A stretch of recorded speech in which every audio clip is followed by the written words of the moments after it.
This one goes out to you.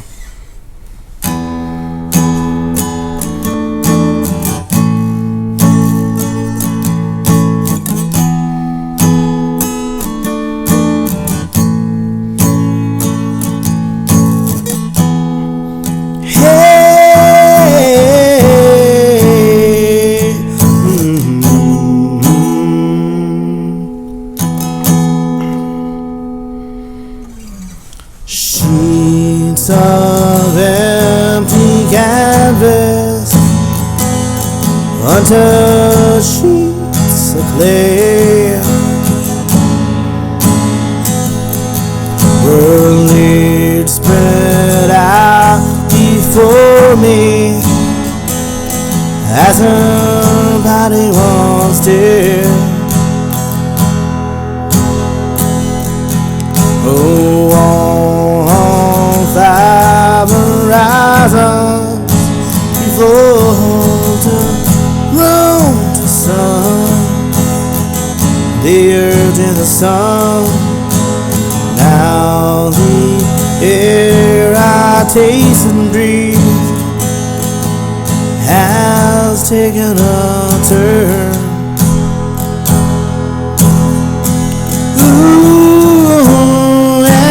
All I taught her was everything. Ooh, and all she gave me all that she was. And now my bitter hand shake beneath the clouds of what was everything. All the pictures have all been washed in black, tattooed everything. I'll take a walk outside. I'm surrounded by how some kids they play. I can feel their laughter. So why do I stare? Ooh, and twisted thoughts that span round my head. I'm spinning, oh, I'm spinning. How quick the sun can drop away. And now my bitter hand cradle broken glass of what was everything. All the pictures have all been washed in black, tattooed everything. All the world gone back, turn my world to black, tattooed all I see. Oh, how I am, oh, let it be.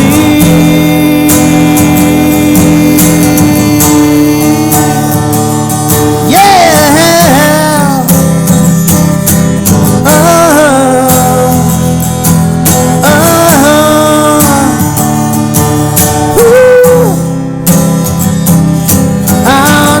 Someday I'll have a beautiful life. I know you'll be a star in somebody else's sky. But why can it be? Or can it be yours?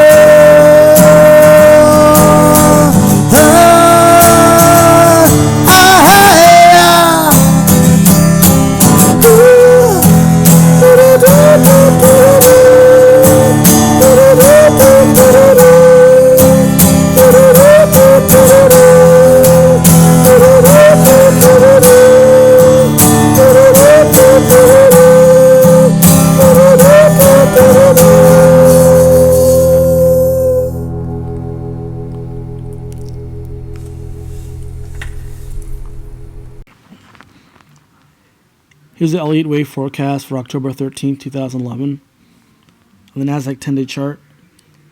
This area right here could end up being a wave 2. It may be shallow. It may not look like a zigzag wave 2 or any type of wave 2 formation, but it's acting like a wave 2, and this is the reaction is a third wave type of move off of the low of 2470 in the NASDAQ.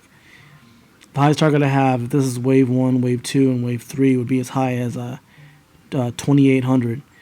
But if it's 0.618 times wave 1 plus wave 3, or equal length to wave 1 plus wave 3, the highest target I have would be around 2700. But there's two major earnings reports coming out tomorrow. There's JP Morgan in the morning, and then there's Google in the afternoon, or the Google in the after the close. And those are the first two major earnings reports, and the reaction to those two earnings are pretty important because it could be the start of a corrective wave or the continuation of a third wave. Depending on the reaction, I mean, the futures have been very unreliable going up to 8 p.m. Eastern time, and usually the futures start defining what they're going to be doing by 3 a.m. and I can't stay up until 3 a.m. every night.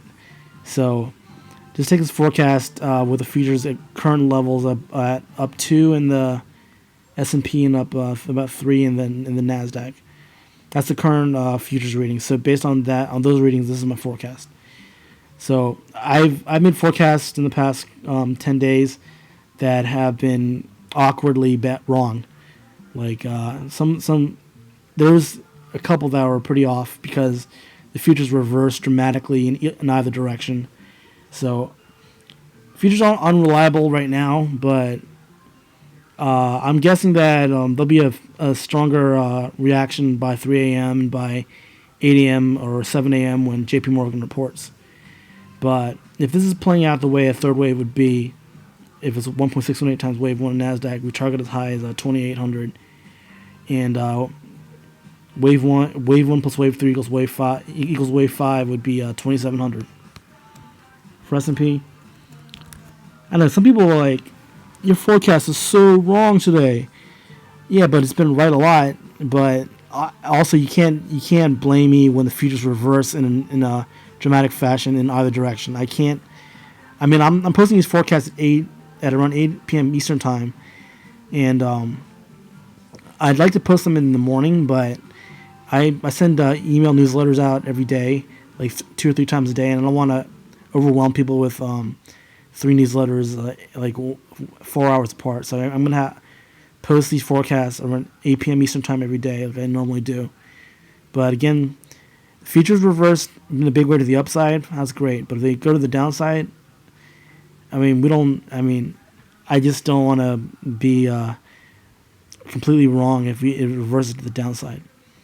But again, if this plays out, upward 3, S&P upward 3 would be wave 1, wave 2, wave 3. Would target as high as 1270, or at least 1260 in the S&P.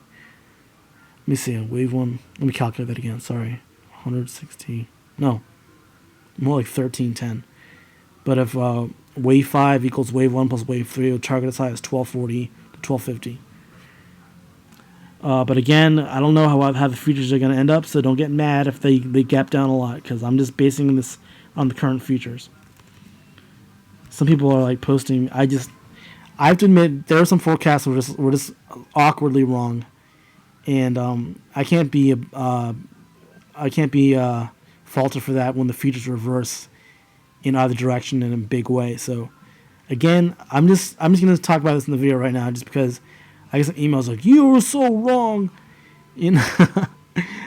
But my forecast I don't depend on. I depend mostly on the intraday analysis, because that's when the market actually open, and futures are very erratic. Have been very erratic recently. So again, I'm basing these forecasts on the current 8 p.m. Eastern time futures readings. Anyway.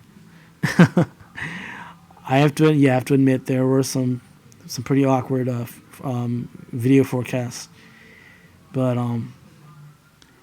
if the futures just maintain like a normal level and don't fluctuate rapidly, then these forecasts could be dead on. But like for example, one last Friday wasn't wrong. It was I expected a third wave, but not the size that we saw last Monday. But the futures were didn't reverse, but they were dramatically higher than I thought, and my forecast was looking for a fifth wave, and you got up and get a third wave. Anyway, enough of my babbling. But cause I saw a video the other day, I was like, man, that's wrong. I'm not perfect, man. People think that I'm perfect, and like they expect perfection out of me. And I'm not saying I've been wrong about this rally. I've been right, but the magnitude of the rally, not so much. I mean, I didn't expect it to. I mean, last Friday I thought we were going to drop in a wave too. So I bought around 10,800 of the Dow and sold around 11,050 and made about 3 points in TQQQ, but I could have made a lot more if I held on. But because unemployment report is very can change the direction of the market very quickly, and it could have, but it didn't. Anyway, yeah, that's my rant. I have to rant about that because, I mean, I saw this bottom type formation forming, but the magnitude of the rally is something I didn't predict. So, but now that we've seen the magnitude of the rally, I can forecast potential third waves and fifth waves. Anyway, if this is a wave 4 and this is a wave 5 that's extending to wave 5 that's equal length to wave 1 plus wave 3, your target is high as I believe, let's see, about 12,000. And if this is 1.618 times wave 1, the highest target I have would be about, let's see, 12,500. So this still could be a bit more of this third wave to go, because if this area right here on S&P down Nasdaq, if that area last Friday, if that area right here is a wave 2, then the third wave has a much longer way to go. But I would like to say that this third wave is going to be precisely at those levels, but earnings are coming out tomorrow, and the futures could change dramatically. So if they drop dramatically, don't get pissed off, because I'm just basing my forecast on the current futures. So I may stay up until 3 a.m. to watch them, just to make sure they don't like fluctuate too dramatically. But the European market is raging. It's like third wave all the way. And there's a lot of bottom readings, and even Cramer came out with he talked about investors' intelligence, and he's been a permanent bear for a long time. Not a long time, but in the recent drop. But investors' intelligence readings was 46.3%, which is 1% away from the March 2009 low, which means that as a contrarian, you have to look at that low. I mean that amount of bears as a contrarian indicator, because there's too many bears. And when there's too many bears, they have to cover, and that's why I think if the initial fuel of this rally was short covering, but now it's turned into a go long market for now. But again, those third wave targets are very likely if the earnings reports tomorrow from Google and JP Morgan are good. Sorry for the long video, but I had to rant. That's a wrap.